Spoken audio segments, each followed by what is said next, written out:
Bonjour à tous. Moi, je voulais déjà saluer l'exercice d'Antoine parce qu'il vous présente des données qu'il n'a pas le droit de présenter. Donc, je trouve que c'est très complexe de commencer... de commencer une présentation sur les facteurs de risque alors que justement on ne peut pas exposer finement la méthodologie et les différentes tenues de ce sujet. Donc, moi, on m'a demandé de vous parler donc, de la façon plus pratico-pratique de cette consultation. Donc, dans un premier temps, mes déclarations d'intérêt. Donc, je travaille à l'Institut national du cancer depuis mars 2016 et j'étais salariée auparavant d'une structure de gestion que je dirigeais en Seine-Saint-Denis. J'ai quelques activités accessoires, mais qui n'ont pas de lien d'intérêt avec le sujet.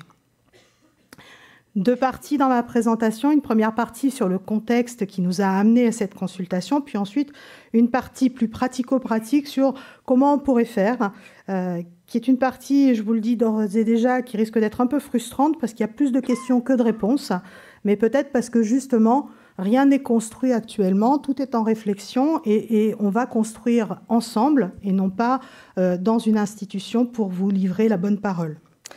Le contexte, tout est parti du dépistage organisé du cancer du sein. Donc ce dépistage, depuis 1989, il y a des sites pilotes, puis depuis 2004, une généralisation.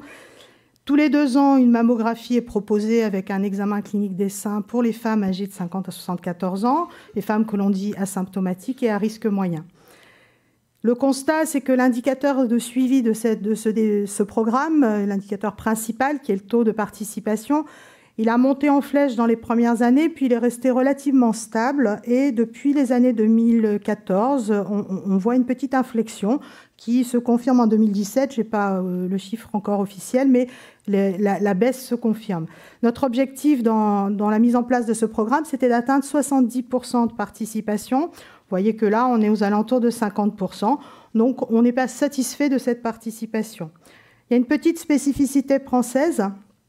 C'est que dans cette tranche d'âge, cohabite avec le dépistage organisé la possibilité pour les femmes d'avoir une démarche de détection individuelle, ce qu'on appelle classiquement le dépistage individuel, et d'avoir des mammographies qui ne rentrent pas dans le cadre du programme.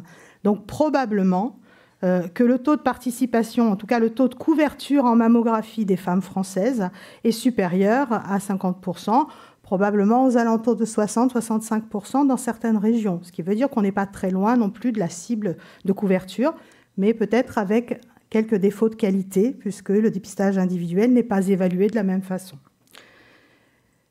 Ce programme, il subit une attaque en règle depuis quelques années, avec une controverse scientifique. Alors, je vous ai mis ici quelques publications.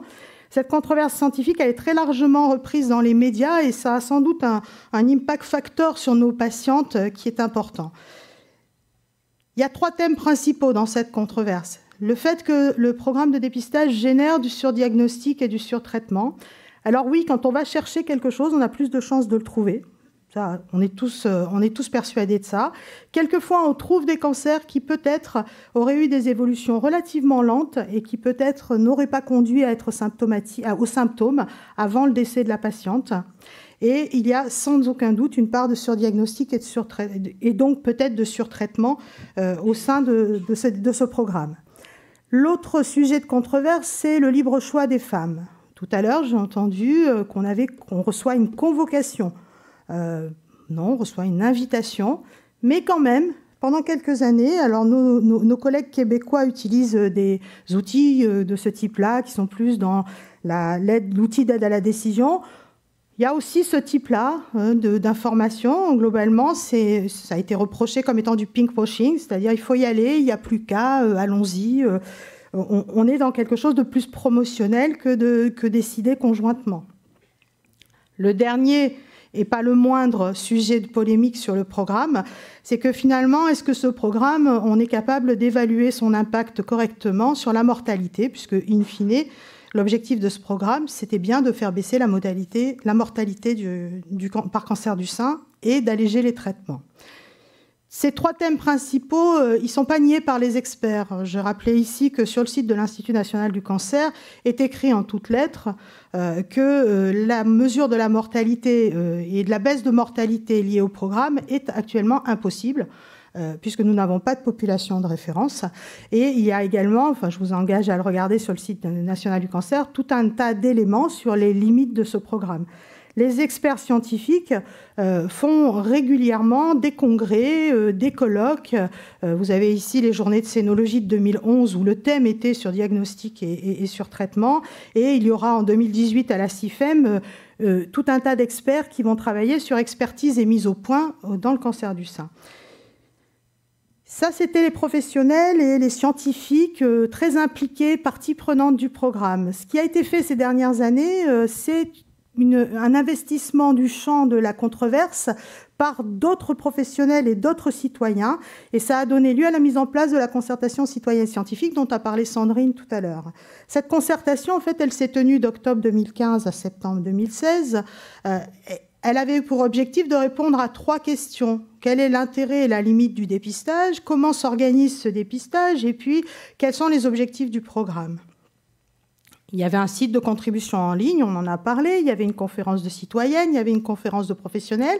Et puis, parallèlement, a été également produit un avis, lui, alors pour le coup, par des experts, et non pas des parties prenantes non expertes, comme c'était le cas dans les autres conférences de la concertation. Et l'ensemble de ces avis, en fait, a été remis au comité d'orientation. Enfin, le comité d'orientation a suivi tout au long du processus. Et ce comité d'orientation a remis un rapport d'orientation à l'Institut national du cancer. Ce rapport a été transmis au ministère. Tout ça a donné lieu à une évolution de la politique publique et du programme de dépistage, avec un petit temps de moulinage opérationnel au niveau national, entre septembre 2016 et avril 2017. Et en avril 2017, un communiqué de la ministre en charge de la Santé qui annonce un plan d'action pour la rénovation du dépistage organisé du cancer du sein. Et ce plan s'appelle « Pour un dépistage organisé du cancer du sein, personnalisé, plus humain et mieux coordonné ». Alors très rapidement, et je vais enfin arriver à mes consultations, ce plan il s'organise autour de 12 mesures. 10 de ces mesures concernent la rénovation du programme de dépistage organisé entre 50 et 74 ans. Ça va de la mise en place d'une consultation, on va y revenir, jusqu'au développement des axes de recherche. C'est une information éclairée des femmes et des professionnels. C'est une accessibilité facilitée au dépistage et surtout une qualité qui est renforcée.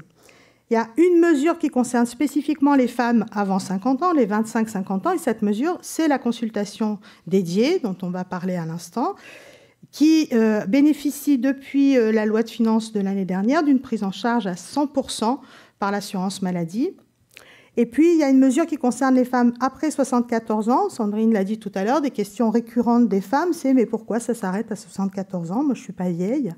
C'est les autres qui sont vieilles, moi non. » Et donc, pourquoi ne pas réfléchir à l'actualisation des bonnes pratiques et à fournir les éléments pour la continuité? Donc, mes 2 consultations, elles sont là. La consultation dédiée, dépistage et prévention, 25 ans, c'est le choix qui a été fait dans le document. Et une consultation qui va se situer à 50 ans et qui va être plutôt une consultation, une alternative à l'accès direct à la mammographie. Je le dis avec des mots peut-être volontairement un peu binaires, mais c'est ce qui est marqué dans le programme. C'est-à-dire qu'on aura pour le programme de dépistage organisé la possibilité soit de bénéficier de cette mammographie avec le bon de prise en charge qui est envoyé, soit d'aller consulter son médecin traitant. Ces 2 consultations, le pilotage de la déclinaison opérationnelle a été confié à l'Institut national du cancer et également à la Haute Autorité de Santé pour ce qui concerne la consultation de 25 ans.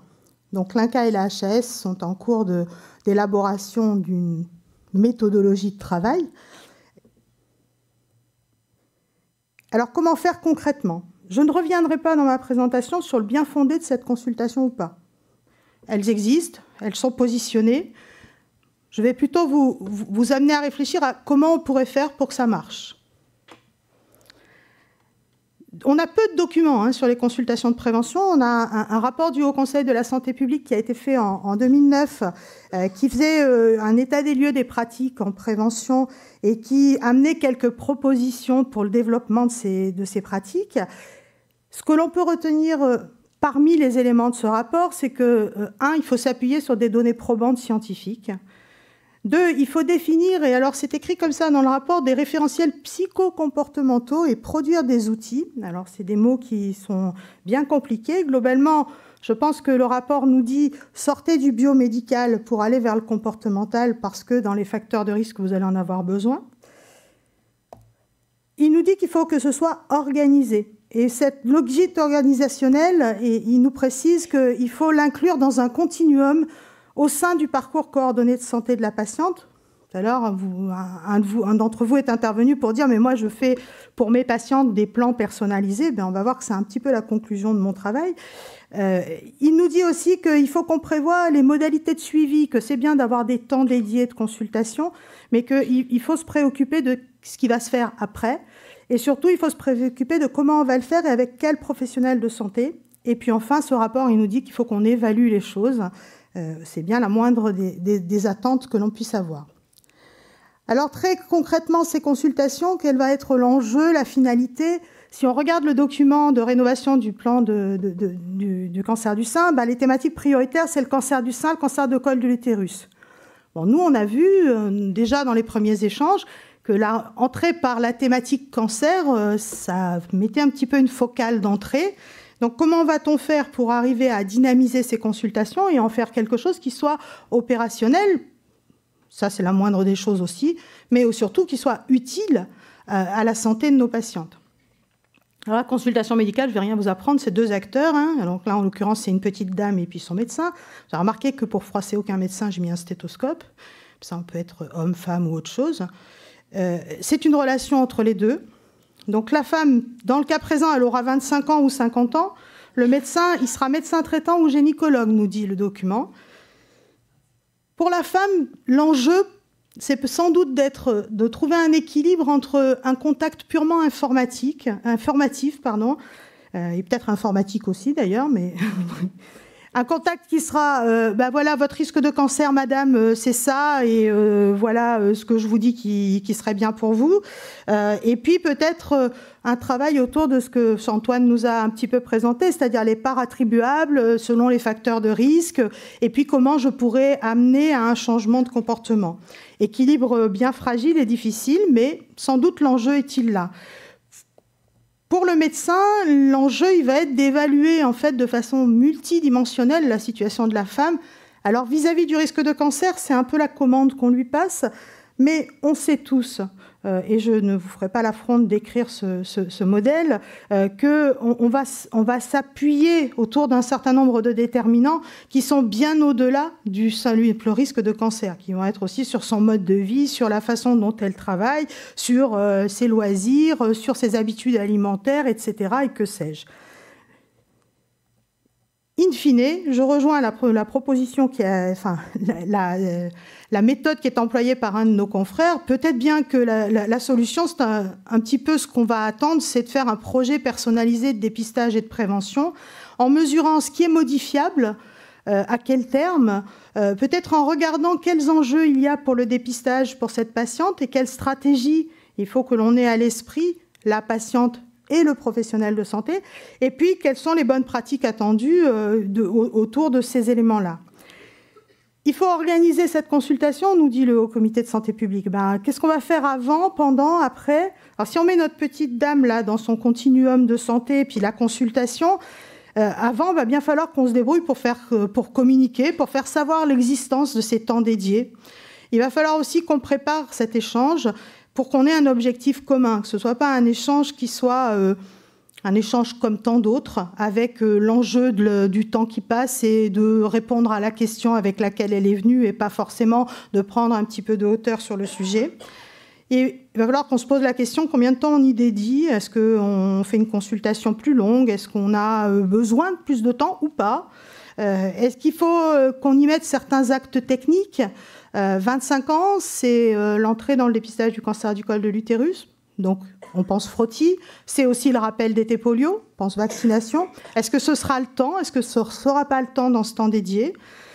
Quel suivi on va mettre a posteriori? Antoine nous a parlé de l'intérêt de l'arrêt du tabac, mais est-ce que c'est dans cette consultation que tout va se jouer? Ou est-ce qu'on va avoir un petit peu de panel de professionnels autour qui vont pouvoir nous épauler, nous venir en appui surtout peut-être de notre patiente d'ailleurs. Donc, quelle place à d'autres professionnels? Peut-être aussi quelle articulation avec les actions d'éducation pour la santé qui existent déjà, ou les actions d'éducation thérapeutique. Je n'ai pas beaucoup de réponses, j'ai que des questions. Pour cette petite dame, peut-être qu'un courrier systématique, je ne sais pas, quel émetteur, la structure de gestion des dépistages, l'Institut national du cancer, l'assurance maladie. Quelle peut être la place des médias, des réseaux sociaux? On voit qu'on va s'adresser à des jeunes femmes de 25 ans pour l'une des deux consultations. Elles sont peut-être plus sensibles à avoir un message via le réseau social Facebook ou Twitter, plus que par un courrier dans la boîte aux lettres. Quels outils d'information sont nécessaires ou des outils d'aide? Est-ce qu'il faut qu'on envoie un questionnaire avant? Est-ce qu'il faut qu'il soit disponible au préalable ou pas? Est-ce que la e-santé a une place? Est-ce que c'est une application sur son téléphone portable? Qu'est-ce qu'on va d'ores et déjà lui proposer comme possibilité de suivi après ce temps? Je ne sais pas, je n'ai que des questions. Pour le professionnel, ce qui est sûr, c'est qu'on a la question de la formation. Est-ce qu'il va avoir suffisamment de formation dans le domaine métier? Je n'en doute pas, mais peut-être aussi autour de tout ce qui est aspect motivationnel, comportementaux. Comment est-ce qu'il interagit avec d'autres professionnels? La médecine libérale est souvent une médecine d'exercice un peu segmentée. Donc, en France, on a une médecine très largement libérale. Donc, comment est-ce qu'on peut mettre tout ça en lien? Ce qui me semble absolument indispensable, c'est ça, c'est l'évaluation. C'est que quoi qu'on décide de répondre à ces questions-là, faisons-le ensemble et surtout, n'oublions pas de l'évaluer et de l'évaluer à la fois pendant la mise en œuvre, avant, après, pendant, de la même façon que la consultation. Alors, il y a des exemples d'outils à l'étranger, j'en ai mis que 3. Nos collègues québécois ont une espèce de petite feuille qu'ils ont sous le coude et qui sortent à chaque consultation. Ils ont abandonné l'examen de prévention systématique annuel. Ils avaient ça jusqu'à il y a 3 ans et puis ils ont changé leur fusil d'épaule. Ils ont maintenant plutôt construit des outils à disposition des professionnels qui sont à mettre en place au fil du temps du contact patient. Nos amis suisses, je m'y attarde pas parce que je crois que Eric y revient après, mais eux, ils ont un outil très pragmatique de qu'est-ce qu'il faut que je pense à évoquer selon les âges, qu'est-ce qui a fait la preuve de son efficacité. Par chance, le tabac est en haut, en rouge, comme étant avec un niveau de preuve très élevé. Et puis, il y a aussi des outils de ce type-là. C'est aussi un outil nord-américain sur comment faire pour avoir alors, c'est pas un entretien motivationnel, mais évaluer la motivation en 4 questions. Donc, 3 questions même. C'est un équilibre complexe, tout ça. Hein. On va avoir beaucoup d'informations à passer, beaucoup d'enquêtes à mener des deux côtés. Et finalement, in fine, ce qu'on attend, c'est qu'il y ait de l'action. Cet équilibre complexe, il faut qu'il respecte la liberté des femmes. On sait qu'entre information, éducation, persuasion, c'est des fois un petit peu difficile à jauger. Ce qu'on sait, c'est qu'entre le respect de la liberté des femmes et la pénétration de l'information et sa capacité au changement, ce qui marche le mieux, c'est l'éducation. On sait aussi que les modèles de probabilité d'action, alors j'en ai choisi un ici, mais vous en connaissez sans doute d'autres, sont très complexes. Il ne suffit pas de dire aux gens qu'il faut arrêter de fumer parce que c'est mauvais pour leur santé et que l'alcool cause 18 000 cas de cancer du sein en France. Et ça, c'est bien. Vous l'avez tous entendu dans la salle. Je ne suis pas sûre qu'une fois que la porte passée, vous ayez justement pris une décision ou vous soyez très clair sur la place de l'alcool dans votre vie sociale, etc. Ça nécessite vraiment d'être travaillé de façon plus fine. Et puis, la motivation à faire. Alors là aussi, j'ai mis qu'un exemple. J'ai mis le modèle transthéorique de Prochaska, mais Edith Clement, il ne faut pas l'oublier, le pauvre. Mais ça n'est qu'un modèle.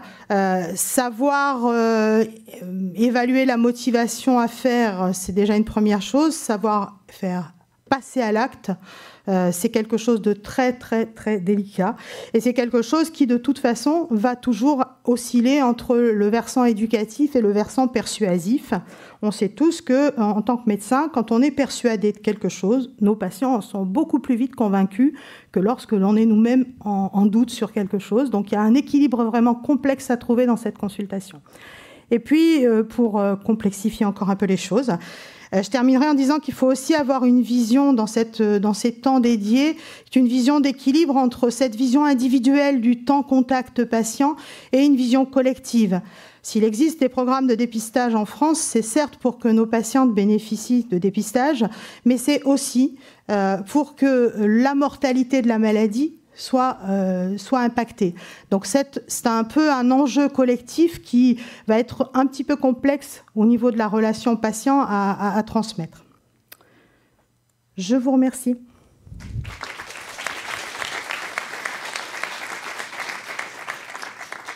Merci Nathalie pour cette présentation.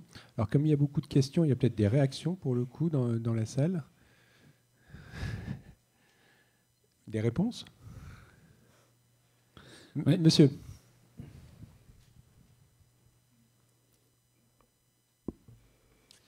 Jean-Baptiste Quin, je suis chef de clinique au département de médecine générale de Grenoble, installé en Nord-Isère en zone rurale.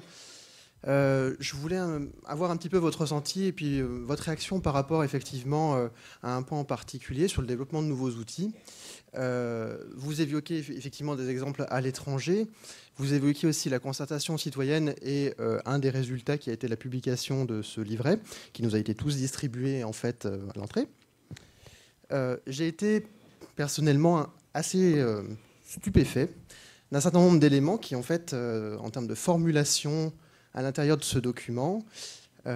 Et effectivement, dans le développement de nouveaux outils, je pense qu'il va falloir qu'on soit extrêmement vigilant sur le discours qu'on tient aux femmes, aux professionnels, pour ne pas tenir un discours stigmatisant, ne pas excéder sur le versant de la peur. Et des phrases comme celle, page 7 de ce livret, quels sont les risques à ne pas réaliser le dépistage du cancer du sein ? Si vous développez un cancer du sein et si vous n'avez pas réalisé régulièrement un dépistage, il sera diagnostiqué à un stade plus avancé. Cela réduira les chances de guérison et aura un impact plus important sur votre qualité de vie. Voilà, c'est parfois un peu pesant comme discours. C'est peut-être un peu pesant, c'est malheureusement vrai. On vient de travailler sur les parcours thérapeutiques des femmes atteintes de cancer du sein. Et ce qu'on peut très nettement voir, enfin c'est une publication qui est en cours à l'Institut, ce qu'on peut très nettement voir, c'est que les traitements des femmes sont plus lourds lorsque le stade de diagnostic est plus avancé. Voilà. Alors chacun a sa perception de l'écrit et la littératie est une science que je ne maîtrise pas. Et donc effectivement, il y a sans doute des formulations qui sont peut-être évolutives au fil du temps. Peut-être que dans l'enjeu de notre consultation, il y aura effectivement à savoir transmettre de façon assez factuelle un certain nombre d'éléments. Il n'empêche que, à un moment, c'est très bien d'être factuel, mais il faut que les patientes puissent avoir des éléments décisionnels aussi. Et le fait n'est pas forcément suffisant pour se décider. Donc, j'ai pas non plus une réponse une et unique à vous faire, hein, mais je crois qu'il y a un travail commun à mettre en place, un travail avec les professionnels, un travail avec les patients, parce qu'on l'a bien vu dans la concertation citoyenne, les rendus des conférences des citoyennes pointaient très nettement la façon dont la communication est faite dans certains domaines, dont elle a été faite il y a quelques années. L'Institut national du cancer a quand même fait un gros travail cette dernière année pour justement épurer sa communication, alors sans en enlever le substrat scientifique, mais pour essayer d'être vraiment le moins possible dans la promotion du dépistage, mais bien dans l'information des patientes avec les enjeux qui sont derrière. Voilà, le livret donc vous avez en main est un livret qui a été fait à destination des femmes. Non, parce qu'il peut sembler peut-être aussi un peu vide, entre guillemets, en termes scientifiques pour les professionnels, mais il est destiné aux femmes. Xavier, à toi. Xavier Gauco, Saint-Étienne. Alors, je rebondis sur scientifique. Je pense que scientifique, il devrait y avoir semble actuellement, suite aux dernières publications, des choses comme ça, même dans un livret pour les femmes, parce que... Vous l'avez dit, il y a de la controverse scientifique. Le BMJ a encore publié quelque chose sur les Néerlandais qui est vraiment pas favorable au dépistage. Et, au dépistage néerlandais. Au néerlandais, qui est proche du nôtre, tous les 2 ans, à partir de 50 ans. Et c'est une étude à partir de 89. C'est pas le sujet. Mais Si, c'est le sujet, madame. Non, nous avons un système d'organisation dans le dépistage qui est fait avec un système de bilan diagnostique immédiat qui réduit considérablement, contrairement aux Hollandais, enfin aux Néerlandais, aux Pays-Bas, qui réduit considérablement le taux d'alerte chez les femmes. Mais moi, par exemple, je ne suis pas du tout un opposé de la mammo, mais je pense que des discours comme ça peuvent aider à voir, vous voyez, le contraire de ce qu'on veut, quoi. Et il faut faire attention à son discours, parce que si on est moralisateur ou comme ça, eh ben, on est contre-productif parfois. Vous voyez, c'est ce que je veux vous dire. Alors que le scientifique, il va dire, si vous ne vous faites pas dépister, il y a peut-être plus de risques que vous ayez un stade d'un cancer avancé. Ça, c'est scientifique, c'est sûr. Sur le discours comme ça, je pense que vous parlez du livret ou j'ai pas... De la phrase de Jean-Baptiste. La phrase de Jean-Baptiste, d'accord. Voilà. Okay. Mais alors, je le note et je le ferai remonter aussi. Enfin, après, l'ensemble des documents qui sont produits au sein de l'Institut, puisque là, en l'occurrence, c'est un document de l'Institut, mérite critique. Hein, et on entend complètement les critiques qui sont faites. Là, actuellement, ce livret, il est en cours d'évaluation auprès de la population. Donc, il y a un système d'évaluation avec des panels de femmes, etc. Et donc, il y aura probablement des choses qui vont remonter. L'avantage actuellement des livrets, des outils d'information, c'est qu'ils ne sont pas faits pour des durées très longues et que justement, on peut les évaluer et on peut les faire évoluer en tant que de besoin. Voilà.